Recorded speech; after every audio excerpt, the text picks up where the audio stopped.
हैदराबाद के जनरल अस्पताल हाली रोड के दरवाजे पर खातून ने रिक्शे में बच्चे को जन्म दिया है।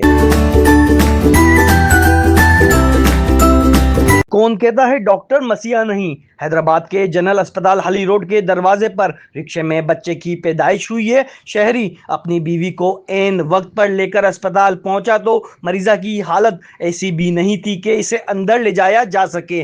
खातून डॉक्टर ने रिक्शे में ही डिलीवरी करवाई। हैदराबाद साइट एरिया का रिहायशी शख्स अपनी अहलिया को इंतहाई ऐन वक्त पर डिलीवरी के लिए रिक्शे में लेकर जनरल अस्पताल हाली रोड पहुंचा था। अस्पताल इंतजामिया के मुताबिक खातून की हालत ऐसी भी नहीं थी कि रिक्शे से उतरकर इसे अस्पताल के अंदर ले जाया जा सके।